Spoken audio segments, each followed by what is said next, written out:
Ayan mga ma'am sir, good morning po sa inyong lahat. Ako nga po pala si James, isa pong health consultant ng Yoshi Philippines. At bali mga ma'am sir, meron po tayong guest, si sir.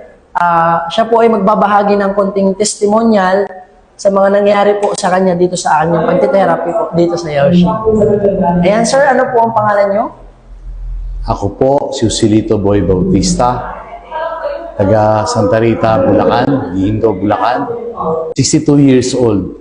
Nag-start po ako mag-therapy dito June 26, 2023. Dire-diretso po yun hanggang July 26, 2023. Bali, naka 30 days akong straight. Ang masasabi ko lang po, sa Yoshi therapy, marami naman pong nag-improve sa akin.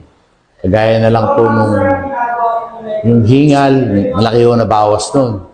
Kasi aside from therapy daily, nag-e-exercise din ako 30 to 45 minutes a day.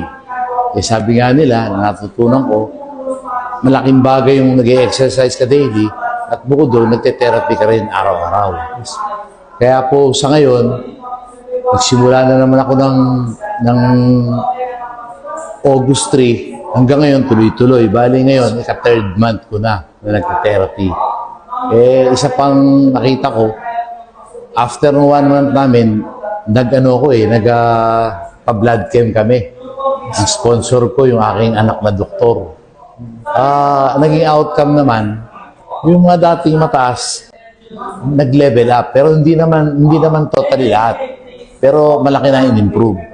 Kaya ako, kahit medyo pumipila-pila kami rito, nagtsatsaga kami, kasi nakita ko naman yung improvement. Meron naman talagang epekto. Eh, sabi nga nila, health is wealth. Eh, ano ba naman yung isang oras na mawawala sa buhay mo?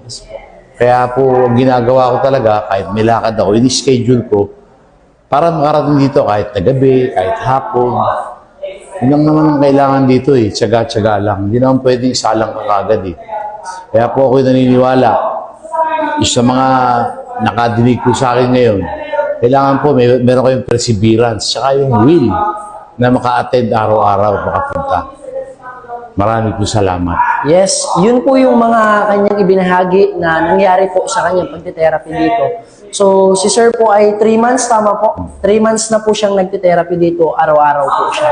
So, yun po mga ma'am sir, salamat po sa mga nanonood ngayon. So, thank you po sir sa pagbigay niyo po ng bahagi. You're most welcome.